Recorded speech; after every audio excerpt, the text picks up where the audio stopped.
Welcome back to another episode of the Vital Wealth Strategies podcast. I'm your host, Patrick Lonergan, and today I'm joined by David Morgan, a veteran precious metal analyst, macroeconomic strategist, one of the most respected critics of the modern monetary system. David has spent over 4 decades helping investors see through the distortions of fiat currency, market manipulation, and centralized economic control.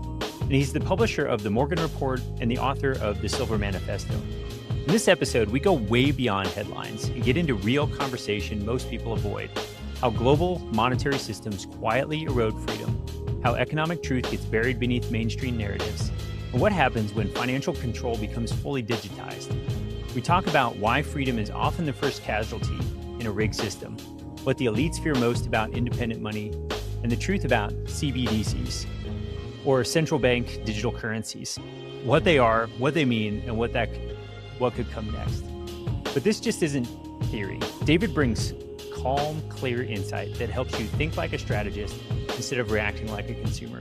And if you're a business owner or high-income earner trying to protect what you're building, this episode will challenge you in the best way. Because the goal isn't fear, it's preparation. And sovereignty is having a plan. And speaking of having a plan, if you want to start building a real strategy around your taxes, cash flow, and long-term wealth protection, I want you to head over to vitalstrategies.com/tax. That's where you can take the next steps and start putting a structure behind your financial decisions instead of leaving them up to chance. And that's vitalstrategies.com/tax. Go there to start building out your strategy. And one more quick favor before we jump in. If you get value from this episode, please take a moment to leave a review. It helps more entrepreneurs and business owners find the show and allows us to keep bringing you conversations like this with guests who tell the truth and help you think bigger. All right, let's get into it with David Morgan.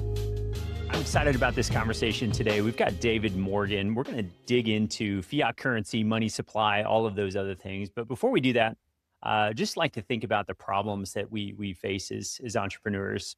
The modern financial system is dominated by fiat currency. It's not backed by anything. Central banks, market manipulation, increasing digital control. Inflation is a hidden tax, and emerging tools like just the Fed being able to manipulate these dollars are money's programmable and it's permission based, and it's a problem. Internally, we think about we have this success that we're seeking after. We're trying to diversify our assets, but there's this quiet sort of concern that wealth just is eroded by inflation, and it's frustrating. We don't feel like we necessarily have the freedom that we're looking for. And finally, we just think about the monetary system that debases currency, and I don't know, we'll call it there's surveillance on all of our transactions. It violates the principle of personal sovereignty. Wealth should preserve freedom, not erode it. And so, David, I'm really excited about getting into this conversation today. Thank you so much for joining us. Well, it's my pleasure, Patrick. Thank you. Yeah. So I'd like to, I know you've been studying, monetary policy and history for decades. Can you give us a little bit of your background, and then we'll get into some of the opportunities out there? Yeah. Well, I am a degreed engineer. Aero engineering is my first degree. My second degree is a master's in finance. I've always been partial to the financial system, the markets, and self-studied on a lot of it. My degree is from a mainstream Keynesian slanted school, but I'd studied Austrian economics on my own. So in the final phases of that, getting that degree, there were some, I wouldn't say confrontations, but certainly some answers to quizzes, questions, papers that probably a lot of those professors had not seen in the past. So I've stayed in my integrity, but I'm a big believer in free markets, free market thinking, and freedom. And so along that basis, it took me into where I'm at now. I started on the web in about 1999, doing my passion, which is to teach and empower people understand the basics, or the benefits, I should say, the benefits of an honest financial system. Yeah, I love it. And I think people should absolutely go check out the morganreport.com. You've got a long-running independent research platform there, which I think is great. You're also the author of Silver Manifesto, and you've got a documentary coming out, the Silver Sunrise that It's come out, sorry people, to interrupt. It came out October yeah. 22nd last year. And it's at All right. silversunrise.tv. It's free for everyone. And it goes a little on the spiritual side of things, because let's face it, what is this human experience? It's more than how much money we collect. So, and it goes into the control stress that the money powers have over us and how to. Fantastic. And I saw that on your website. I didn't get a chance to dig into Silver Sunrise, but it's going to be on my list. So, all right. I think this conversation is so powerful. I've read a number of books on this topic, starting off with Ayn Rand, the Atlas Shrugged. I've read Fountainhead. All of those are kind of underlying some of the issues with the monetary policy. I'm also a fan of The Creature of Jekyll Island, which really opened my eyes up to the issues that we've got out there. So can you lay the foundation for the problem that we're currently facing? I think the best outline is to keep it, succinct, Occam's razor, as simple as possible.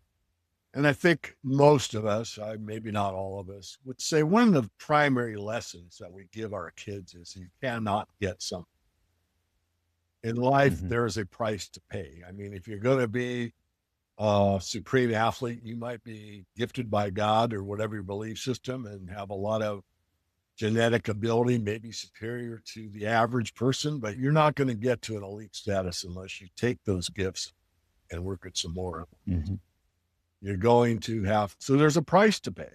And if you're going to get to that level as an athlete, I'm using this as an analogy, I'll get to the exact minute, that you're going to have to make some sacrifice. When you're a teenager and you've got a coach and your parents are backing you and you're training to be maybe in the Olympics, and that Friday comes up and most kids are out drinking, partying, and you have to sacrifice that. If you really want, maybe you would, but my point is you have to make sacrifices. You have to pay that. Well, I'd rather be my best athlete than to, party tonight or whatever. And those are choices. And especially when you're young, you kind of want to fit in. It's more of a group think, I think, when you're younger. At least that's been my. So the point is this: you cannot get something for nothing. They have to hire financial system on a world basis is the fact that they do get something. They, the banking elite, get to put digits into a computer, pretend it has value, loan it to governments because they're independent of it, at face value plus interest, and put all of our labor at their command for something they get for practically. So that's against everything we know as a first principle. You can't get something for nothing, yet the whole economic system runs on that. That, to me, is as succinct as I can say. Yeah, no, I think this is good. And I think understanding how the system works that we're operating in is such a valuable piece of this whole conversation. So let's back up for a second. No, not back up, but let's just continue on. What is the benefit of sort of rigging the financial system away from, because we've seen, and this is a little history lesson for people. Every time that we get off of a monetary system that isn't backed by a physical asset, it collapses. It fails, and that's why the founders of this country said, "Hey, we're going to have our money be backed by gold." And then we slowly started working our way off that system. And I think it was Nixon that finally, put that to bed. So why does this matter? Why is it important that we have a financial system backed by a hard asset? Why is that? Who's benefiting from this, I guess, is the question. Well, everyone benefits if you're on a sound money. I mean, if you look at monetary history, and not very deep, you go back in like the 1800s, but basically on a sound money system, a loaf of bread costs the same amount for 100 years. So let's explore that a little bit further. So if the Federal Reserve really met its mandate to keep, principles of sound money afloat. That's not exact wording. Mm-hmm. I mean, if there were a mandate to keep sound money principles, what we would say is we wouldn't need a financial plan. And I wrote about this in the Silver Master. So I would know the day I entered the workforce at, age 16, really, as a teenager, part-time job, let's say career job. So I was in my early 20s. I would know from the day I started in the workforce that a dollar that I had saved at age 20 would have the same value or more value at age 40, 50, 60, 70, and 80. Because in the sound money principles, you get actually a gentle deflation, which people don't like that word because they think, oh my goodness, deflation, that means things go down. Actually, the real definition is the unit price has more value as time goes on. And why is that? Simple. We all know. Just a couple quick examples would be an iPhone or an Android phone. If you bought an Android phone, I don't know the years, the idea is correct, don't quote my numbers, but $1,000 phone 10 years ago might be $1,000 phone today, but the $1,000 phone today does much, much more, has more memory, it's fast, it connects the internet, whatever. So the price is the same.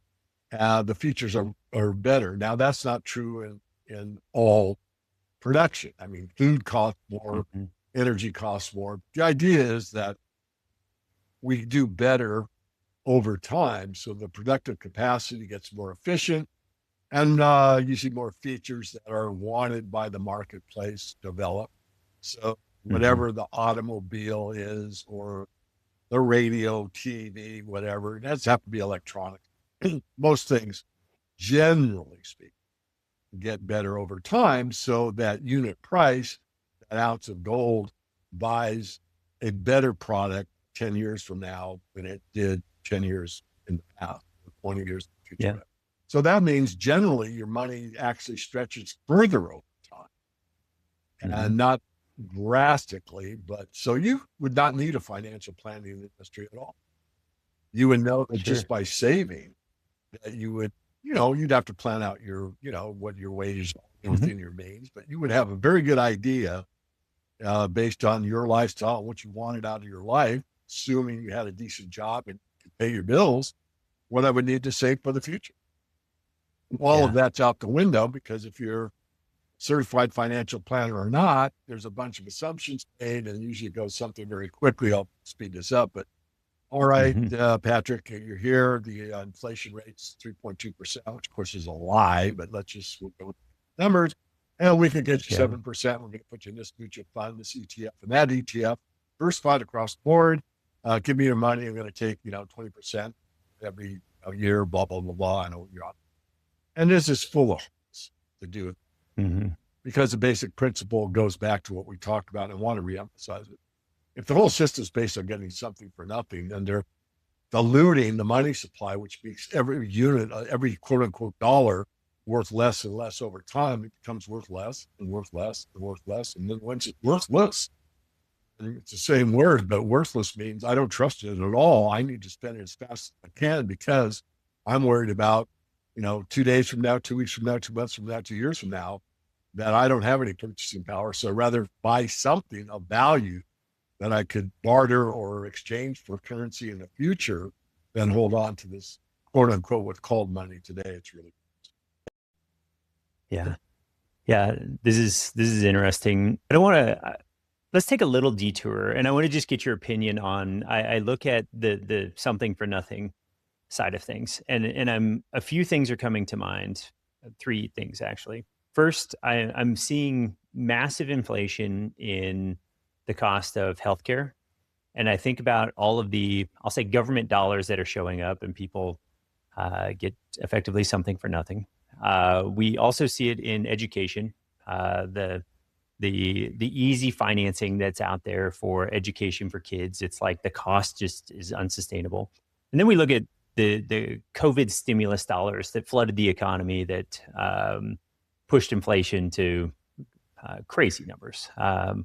Like you mentioned, the government reported numbers are probably under what the actual inflation is. And so I'm curious your perspective on, this something for nothing perspective. We see it, you gave a great example of the iPhone sort of holding value, getting more features for the same amount of money over a period of time versus like these other areas where we're seeing tremendous price increases without actually getting better product in those things. So I don't know. Do you have perspective on those? Well, I do. I think the general trend is that things that we need are continually costing more and more. Do you really need an iPhone? Like, you might make hungry too. Or, food. I mean, let's look at the food supply. Yeah. I mean, I was really for the Green Revolution one. A little past a teenager reading about it the first time and not understanding what's really being said. But, GMOs for the most part are unhealthy in my view. I mean, there's European countries that won't allow a lot of the additives that are in the standard American diet.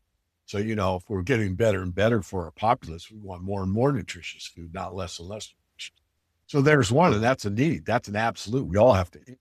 And then you go into things like, just buildings. I mean, the building materials now are, in some way superior, but it's all about profit in most cases. And I say in almost all cases, and that isn't really the way I call the American system.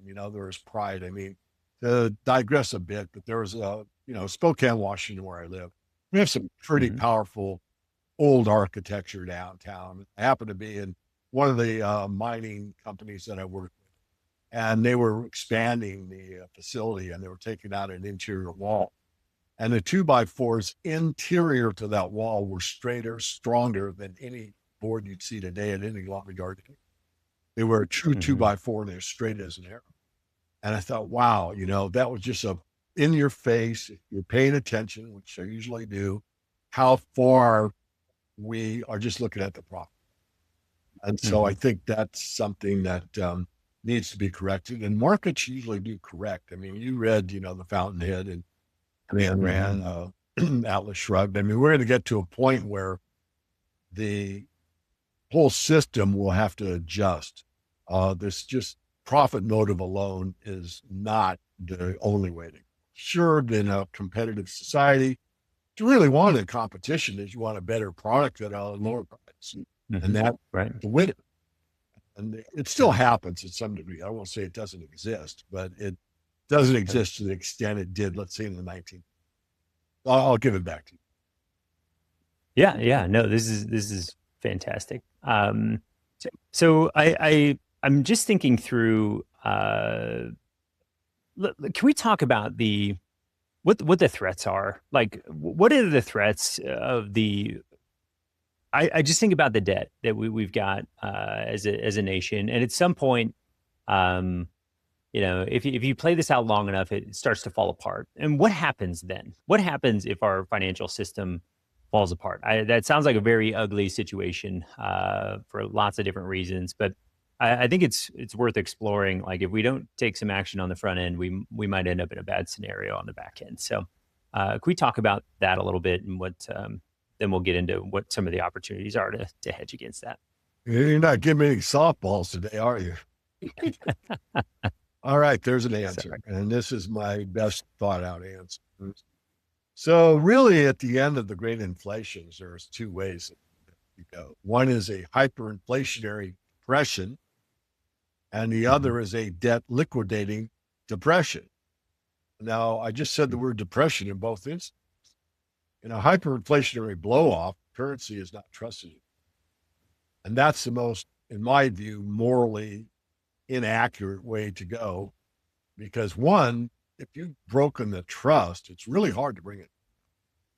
And it also basically wipes out the lenders. I mean, anyone that's loaned money is gone, because the currency they get back for the loan that they made is basically worth nothing at the end. Now, that's an extreme case, but we've had extreme cases. In fact, recent times, not just the Weimar Republic in the 20s, but, Zimbabwe wasn't all that long ago. Argentina happens every 10 years, or several others. So that's one way. The other way is the debt liquidating depression. And that's where usually a debt liquidating depression you're on or bimetallic. In those cases, the money actually becomes more valuable, but the moral integrity of the system stays intact. So people that loan money might not get it all back, but and some will get zero back. But for the most part, they'll either get the asset, collateral that it's used for the loan, or they'll get a partial payment, or maybe they'll adjust the payment to a lower interest rate over a greater period of time. But that's basically the system settles itself out and it can restart. And so that's morally, in my view, a more correct way to do it. But unfortunately, if you study monetary history, there has never been an instance where we haven't gone to a hyperinflationary blow off on an unbacked system. And that's over. So the tendency or the probability is greater that we'll do some type of inflationary blow rather than go into a debt liquidating system. So in order to prevent that, the bankers don't want to lose control. And they have so much control right now getting something for nothing. They're looking at the new system. And the new system they've envisioned, which is pretty clear, all you have to do is read the BIS website, Bank of International Settlements, known as the Bankers Bank. I lectured on this over a year ago at the Gold Show in New Orleans. Tell you what they want, and they want more control, as you already outlined, Patrick. They want a trackable, traceable monetary system that's basically a cashless society, that everything is on an electronic platform, where your identity isn't really, they're not too concerned about your identity, Patrick. They don't really care about your genetic profile or how athletic you are or what your lifespan is. They care about what your bank is. So you're going to be a number with an account, and all they're looking at is what your financial transactions are, regardless of your personal preferences or your personal needs. It's, well, Patrick bought this much meat. That carnivore is over the carbon limit. You can't buy steak this week. Well, wait a minute. I'm throwing a party for my 20th anniversary of my wife, and you tell me I can't have a steak dinner to celebrate 20 years of marriage? And I mean, this sounds facetious, but it's not. That's the ability they have, whether or not they would do it or not. Well, I guess you could say it remains to be determined. But we've already seen a case where, protesters using their right to critical thinking in Canada said, we're backing the truckers.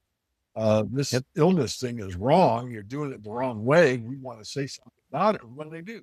They froze the banking. Froze the crypto accounts as well.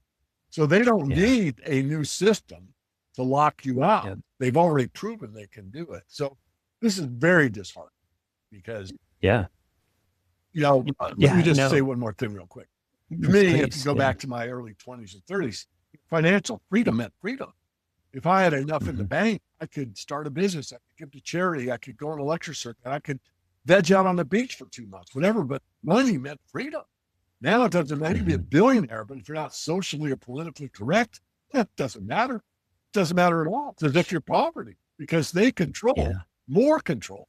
So I want less control, which, sovereignty in your financial aspect is freedom, where totalitarian control over your bank account is the opposite. This is so good. Because I agree. It scares me to have we'll say central bank digital currency, that, they can monitor all of my transactions. If they decide I'm eating too much meat, they shut me off. If they decide they don't like my political contributions, they shut me off. My charitable contributions, my faith, any of those things. Like I don't like that at all. I value my freedom more than just about anything.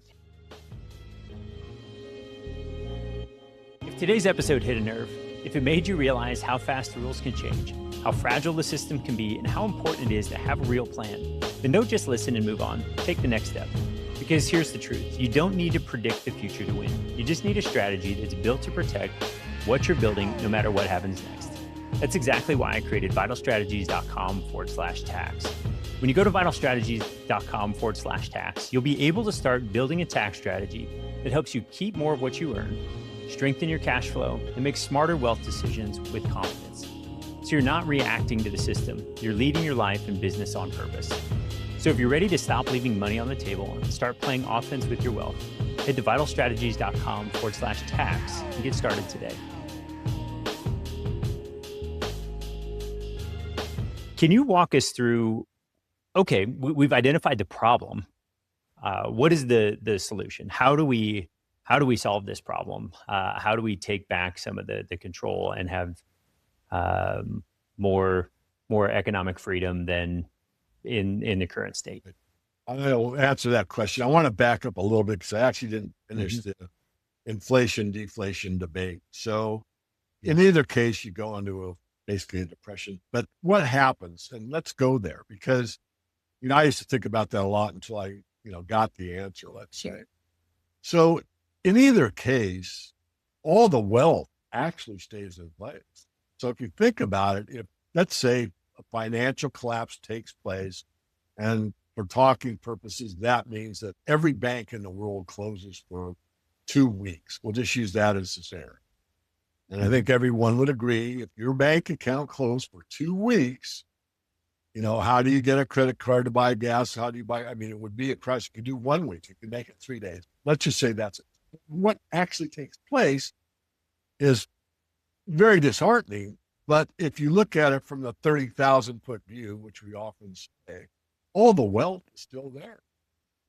All the oil fields, all the wheat fields, all the schools, all the churches, all the shopping centers, all the trucking, all the autos, all the 18-wheelers, all there. All the real wealth, or transportation for real wealth, communication for real wealth is there.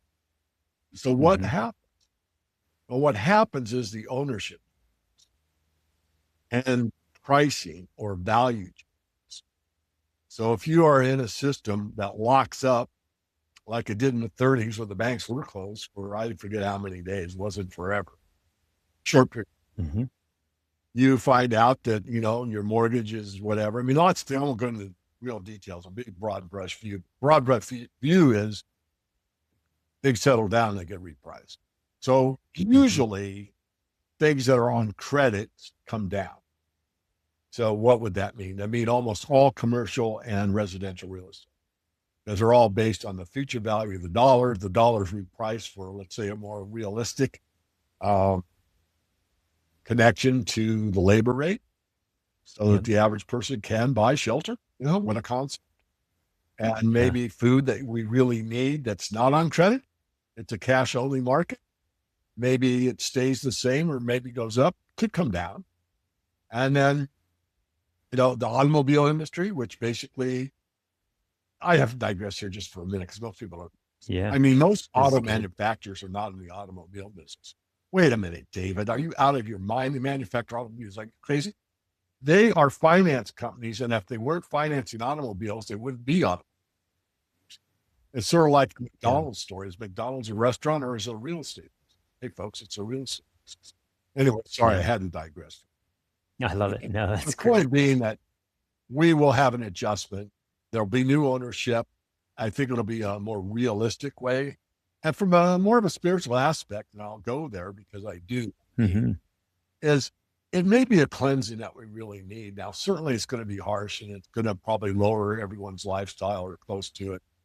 But maybe that reset, whatever that looks like, and I hope it's mild, I hope it's quick, and I pray that it's equitable to everyone, will be a shakeout that perhaps we need on a more spiritual basis and value what's valuable.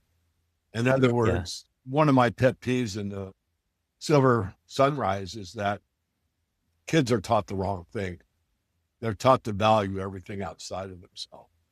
It's what kind of car can I have? What kind of house can I own? Where do I eat? What restaurants do I have? What purse do I have? What watch do I own? Everything is outside themselves for success. Success is an internal job. It's not about being a millionaire that makes you important. What you learn that's the journey. And that's the human experience that was not taught. It's more about what we can be. I look for what you are, not, or what you have, and what you have. And that's the same statement. So what you have in your integrity, in your human relationships, in your ability to help, in your ability to use the goods, the gifts you were given. I think we've all been given gifts, maybe a very subtle level, but there are people, when I had some very severe health issues, I teared up several times for Hmm. what I think we would classify as average people. There aren't really any average people in my view, but these average No. people that had such great hearts takes care of us, perfect stranger with love and compassion. I'm tearing up. But Hmm. it taught me, because I've been cynical for a while. I mean, you don't read Ayn Rand at my age and your age and come out feeling like the world's a, kumbaya. There's a lot of Right. reality Yep. about the leeches that are sucking off the productive capacity of us Hmm. that want to do and help others. And that's a class Hmm. unto itself. And unfortunately, it exists and it's getting stronger. So I digress. I'll give it back to you. I'm kind of losing my train of. Yeah. Yeah, no, this is great. And let's touch on some of these spiritual things. I do like to acknowledge that we're all beautifully and wonderfully made. There are no average people out there. We all have our unique giftings. I also think about sort of the reset that could happen, because I think we look at the altars that we're worshiping at, and they are, bigger, faster, shinier, fill in the blank, right? What is my social media profile? What do people think of me? There's a lot of pride involved in all of that. And I think if there was a reset, getting back to some of the basics might be really healthy. We're by all measures living in the most abundant time in history, right? But we're more depressed, we're more anxious, we're more disconnected, even though we've got these like $1,000 computers in our pockets that are supposed to connect us. And so I think a reset might be hard from a comfort point of view, but might be really good from a spiritual point of view. So I do appreciate that perspective very much. And then again, I'm thinking about a few things. I'm looking forward to getting into how we protect ourselves from this. But I think there's some. If we could spend a minute too, you talked about the labor rate. What getting paid fairly for my labor, and I think about what happens. There's free flow of money from the government, right? That increases inflation. I also look at what happens when we start manipulating the labor rate, right? Like I start raising minimum wage to push it up to $100 an hour. It's going to cost everything. It's going to push everything else up in price as well, and just increase that inflation. And it's not actually going to make life any easier for the person that's making $100 an hour. Their money is worthless. So I don't know if you have any thoughts or comments on that, but I'm just starting to, like, as you're talking, I'm starting to see all of these areas that I'll call it the powers that be are trying to erode our freedoms, and it's showing up in lots of different ways. So, Well, I think that, if we go back to the core foundational arguments of how we started, it's pretty simple. And we have convoluted that to such an extent that we don't even know our roots. But the mhm, idea is that all your human rights are God given. They're given mhm, from a power and authority greater than the human being. And government amen. was formed to protect those inalienable rights as God given or higher power given rights as a human. And government was formed to Yep, protect those rights. That's why it was formed. So we yep, cede a bit of our God given rights to you, the government, for a common cause. And the cause is to protect those rights. So if you contract with me and you break the contract, I've got a legal basis to go to a court and present my mhm, case and say that, you didn't fulfill the contract and therefore I need to be, that problem needs to be solved out with the court. yep, So that's very yep, basic. But basically, I'll shout out a name, Richard Mayberry. Richard and I have known each other for years. He writes an early warning report. And he talks about the two principles. One is do everything you said that you were going, do everything you say you're going to do, and mhm, don't infringe upon the rights. And the first one is basically yep, keeping your word. The second one is basically contract law. If I contract you to do something, am I going to do it or not? And so there's a mhm, legal remedy. But we've gotten to where, the federal government, especially, but state governments are almost as bad, or in some cases worse, that every detail of our lives is under some kind of bureaucracy, housing, education, agriculture. I mean, all the departments, Department of Agriculture and all this stuff. Really, it's unnecessary. People say, well, wait a minute, who's going to build the roads? I mean, I don't go in there because it's not that deep argument, but I think your viewers are probably aware of it. If you just go to the Mises.org, and I'm not a strict Austrian, I think there's probably some, I don't know if flaws is the right word. I think it could be tweaked or tuned up a little bit. That's personal opinion. A lot of the foundational arguments are very, very strong on the Mises Institute, again, Mises.org, to get both perspectives. I read a lot about the left, and I'll probably lean right. I'm more in the middle. I'm fiscally responsible, live within your means, but socially liberal. I mean, what you do behind closed doors is your business. It's not mine. So, that's kind of a quick and dirty, quote unquote, German perspective. I'm more, I guess, a constitutionalist than that, but I don't want to put myself in a box because you can't put me or many in a box. But that's what my leanings are. So, I think we need to go back to that. And I think the way we're going to get there, unfortunately, from what I've read, studied, and believed, is not an easy. It's not all we have to do now is stop printing press and, pass these laws or pass the big, beautiful bill or all this nonsense that we keep getting fed constantly from the political class, which is basically a pack of lies. Everybody pretends it's going to be okay in the future. And as you said, if you look at it from a strictly materialistic perspective, we've never had so much materialism and so little integrity. No, I think you're highlighting a really important point around sort of the mainstream narrative, right? Like if we're not careful, if we're not critical thinkers, we end up just consuming and believing everything that is given to us. And so I think that's a very, very dangerous place to be. It can be a little bit of,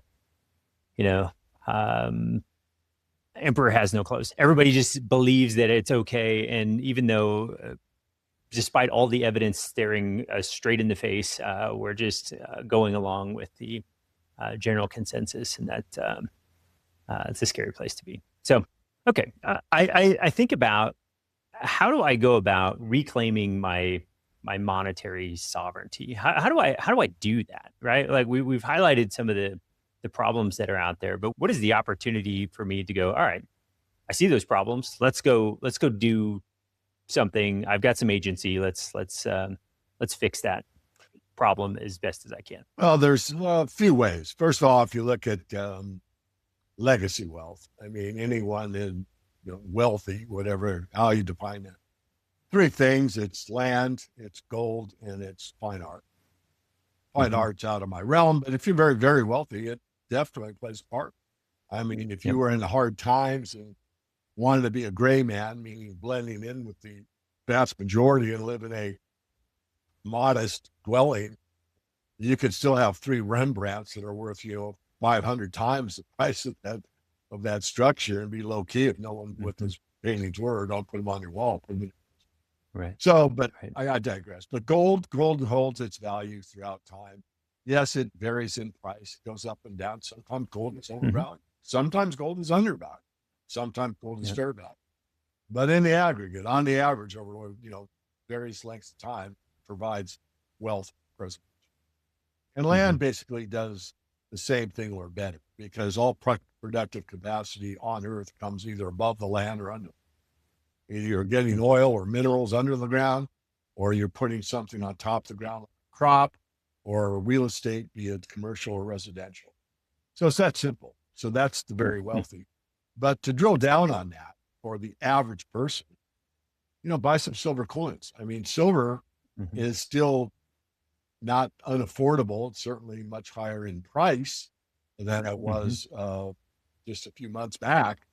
But I don't think it's reached its full value yet, especially if we go into a hyperinflationary or a more inflationary environment. That's what the metals are telling us.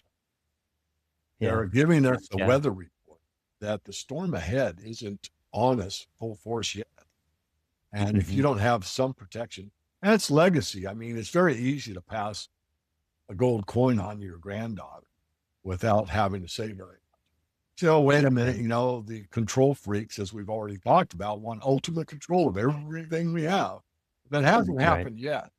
And even if it does happen, the caveat is there are states in the United States of America where you can use gold and silver in transactions at law within that state. So practice that. Now you're not going to be able to go to a commercial entity like a Walmart, put a silver eagle on the counter, say, I want to buy this bread. But at a farmer's market, and there aren't as many. We both know that there's a lot less, mom and pop stores, but there still exists. And if this collapse happens, I really believe it's happening. But the human spirits, I mean, people do stuff. I mean, look at Argentina. They go through this every decade or so, and they're still here. So what do? They have a lot of farmers markets or flea markets, they call them, and apples for shirt and gold for repair my basement, and they do it. They get by, and why would Americans be any different? I mean, why? So there's that aspect. There's cash. Use cash until you can. I mean, I've only done it a couple of times. I mean, I've got the fortitude, but it takes a little. No, I don't pre-plan things either. But going to Starbucks and say I want to buy this coffee, you don't accept cash, and just play. I call it, dumb Dora. Nothing against the name Dora. Dumb Dora, whatever. Make up a name. Wait a minute, it says for all, and I say it loud enough not to be obnoxious, but just loud enough where the people behind can hear. I mean, this isn't any good for payment. It wasn't a debt. And make a big deal out of it. Like, well, okay, I guess I can't use a Federal Reserve note here. Okay. And then other times I'll go even a little further and I'll ask, I got a farmer's market. Do you accept money? What do you mean? Well, I mean, you want this private script from an independent banking entity that loans to your government, or do you want money? I go, oh, these silver quarters are worth whatever. I don't even know. They're so valuable these days. But will you want money, or do you want? Well, a lot of times they'll you that little lesson, and I'll take. So it's subtle, but the idea is what's important. What's the attitude? I know better than me, but there's nothing more important than an idea as time is come. I mean, the idea is we're going to stand our own 2 feet. We don't have to be mean, nasty, or aggravated. We just have to be consistent. And I want to pay cash. Why can't I? I'll pay you in money instead of script. Get the thought process going. You can, in my belief system, you can incur critical thinking just by asking the right questions. Yeah, this is great. And I think back to your comments, I want to highlight, yes, the price of silver might be higher than it has been recently, but if we believe that there's going to be more inflation in the future, it may be valued exactly where it needs to be. So, I don't know. There's lots of different thoughts on that, but I really like what you're talking about as far as like these hard assets, gold, silver, land. That's an interesting one. And I think about this building I'm in right now. The land has value that it's sitting on. The structure itself, you give it enough time, it will depreciate down to nothing. It will be a pile of sticks and bricks because it'll fall down. But the land itself is valuable because there can't be enterprise that happens on it, or like everything you mentioned. Below the ground, on the ground, above the ground. Like that's all. Revivify that. Good. Sorry, but the Europeans have a saying. I don't know what language, French or Spanish, but it's never sell the mullet, which is what you just outlined. So if you own the land and you own, let's say, I don't know, a city block in London, who knows what that's worth. 100 years from now, those buildings will be gone. But if you own the mud, you own the land. Whatever new structure is on that land, you still own. Now you might be leasing it, but that's very important because nothing in this in the human experience lasts forever. I mean, all the forests that we have right now, I mean, there's trees that last 500 years or more, but still, I mean, every forest has got a lifespan. I mean, you know what I'm saying. But the Yeah. idea that never sell the mud is the idea that that land's not going away for a very long time. And Yeah. regardless of Yeah. what its use is, as long as you own that, you own Mhm. whatever can come above it or below. Yeah. David, one thing I'm interested in your perspective on is we'll call it cryptocurrency, Bitcoin, that type of thing. I look at it very similar to, there's no physical asset backing it, just like there's no physical asset backing, the US dollar anymore. But I'm curious your perspective, because I think there's a contingent out there, and I can't say I fully understand the Bitcoin argument. So I can't defend it one way or the other. But why Bitcoin isn't a good um, tool for economic freedom, we'll call it. Yeah. Well, I think the original white paper, reportedly had all that in mind. I mean, if you read it originally, and I think the white paper's still out there, I don't think it's been altering, but basically it was kind of a libertarian stream, peer payment system outside of the authoritarian control. And it's flipped. It's become the exact opposite of what it's purported to be from the initiation. I did a series. It's on my website, themorganreport.com. Hit the blog tab. When you go over to the blog page, there is like 1,700 interviews or something I've done in 25 years. You're not going to find it. Use the search engine. Type in crypto conspiracy in the search engine. Yeah. When you do that, you're going to get 30 podcasts where I went down the other side of the coin on the Bitcoin. And I went into where it originated, who's behind it, how Epstein tied to Bitcoin, how Bill Gates tied to Bitcoin, how MIT tied to Bitcoin, how it was hijacked, taken over by the banking establishment, put in an ETF, and is controlled by the very people that you were trying to break away from in the initial paper. So I'm not pro-Bitcoin. On top of that, if I just put on a financial hat and say, wait a minute, Bitcoin's so valuable, then why are the miners losing money hand over fist? If I'm in the gold mining business, and that's kind of my specialty, and I'm evaluating a miner of gold and they're losing money day after day, why would I ever recommend that miner as an investment? If that's the main miners in the United States, Marathon, Riot, and the others are losing money like crazy. Just look at their stock price. It's going down, down, down. And the price of Bitcoin's actually not going up and up and up. It's gone up and it's kind of going sideways. It's trying to hold above 90,000. It is not what it was reported to be. It's cumbersome. It's slow. It cannot be used in the original manner. Now, I had Kurt Wuchert on, I think it's episode 14. I would look it up by name. It's Kurt Wuchert. He's kind of an archivist, or not kind of, he is an archivist. And he agreed with me on most of what I proposed up to that 14th episode. And he's a big proponent of the original blockchain before it forked. And I'll get into an argument, so I don't really understand it, but I trust Kurt. And unfortunately, I think the blockchain's here to stay. I'd separate the two. There's a difference between a cryptocurrency and the blockchain. The blockchain is going to be incorporated, but Bitcoin itself, I cannot, with a good heart, recommend it. But I'll talk out the other side of my mouth. I am a free market libertarian thinker, and if you want to be a Bitcoin maximalist, be it. It's not my job to tell you what.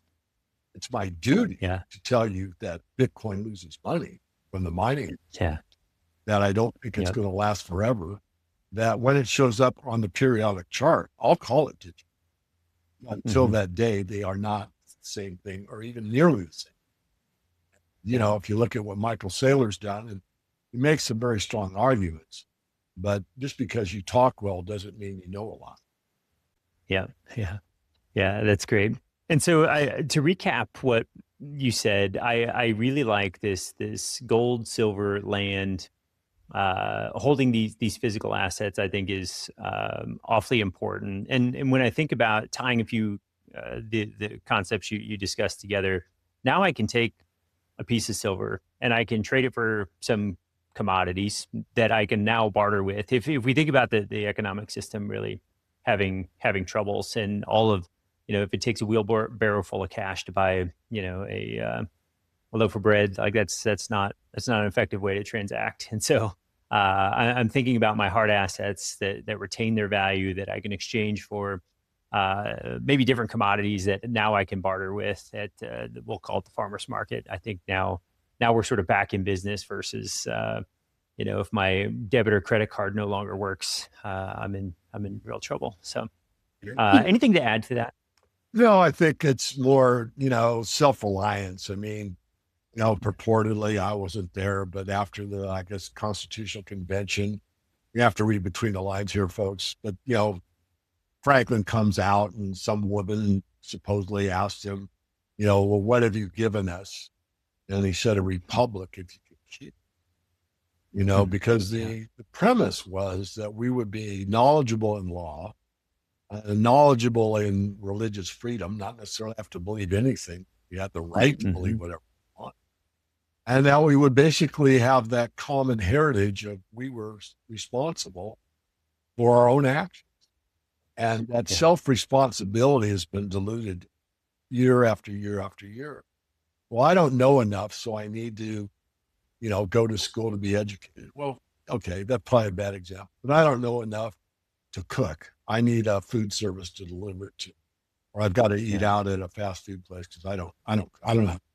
They don't take the responsibility for actions of their own, and they're taught that. This victim mentality that it's not your fault.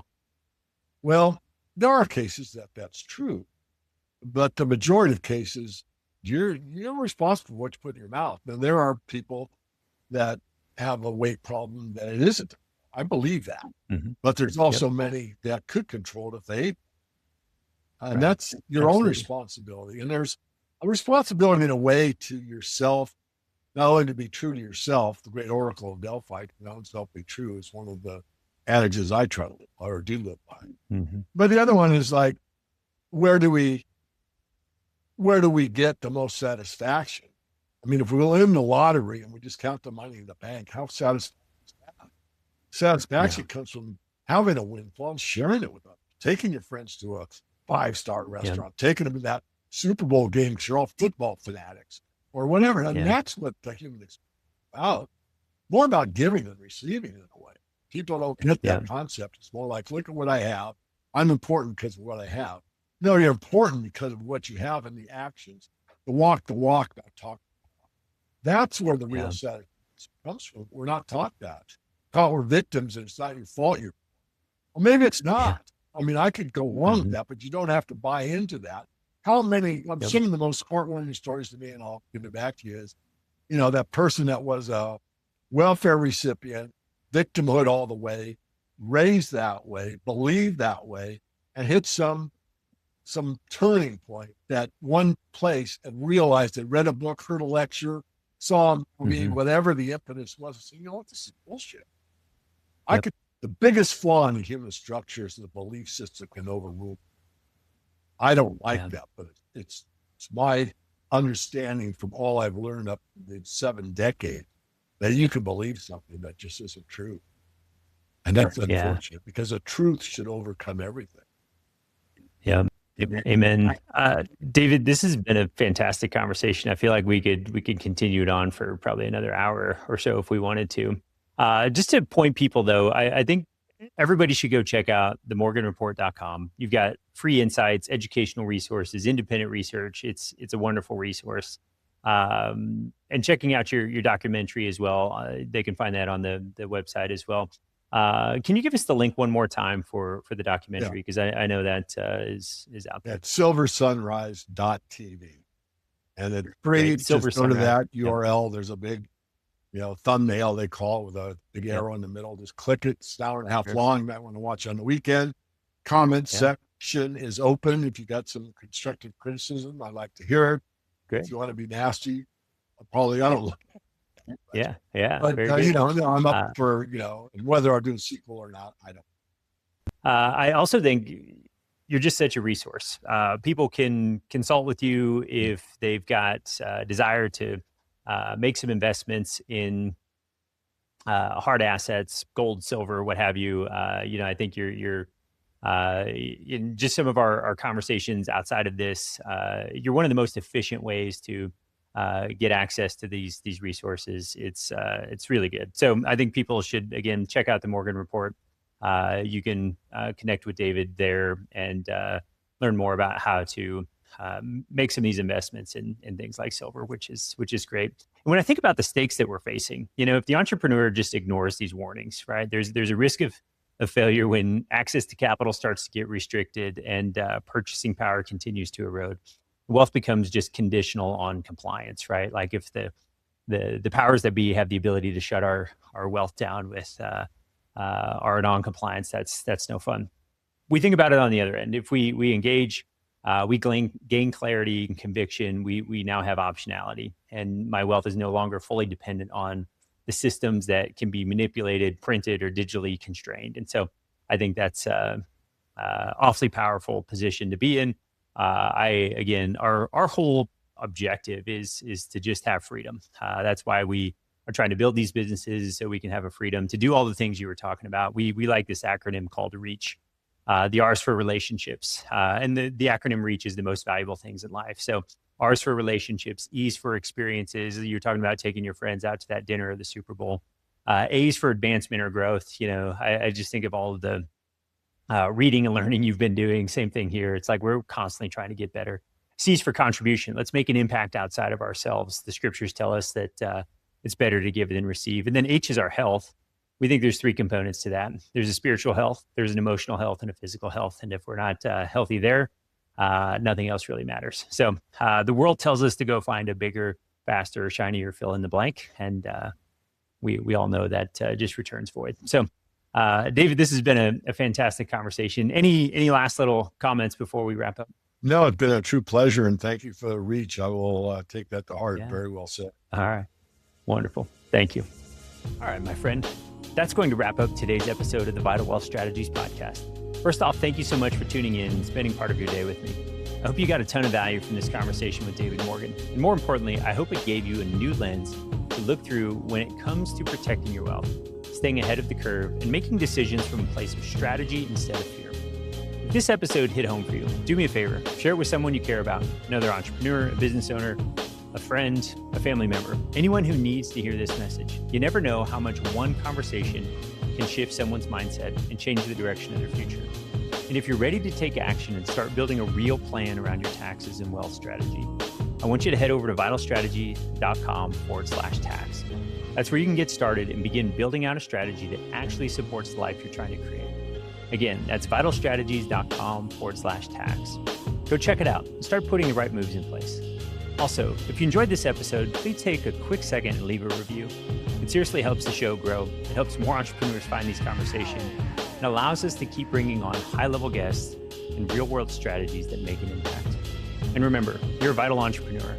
You're vital because you're the backbone of our economy, creating opportunities, driving growth, and making an impact. You're vital to your family, creating abundance in every aspect of life. And you're vital to me because you're committed to growing your wealth, leading with purpose, and creating something truly great. Thank you for being a part of this incredible community of vital entrepreneurs. I appreciate you, and I look forward to having you back here next time on the Vital Wealth Strategies podcast, where we help entrepreneurs minimize their taxes, amass their wealth, and optimize their lives.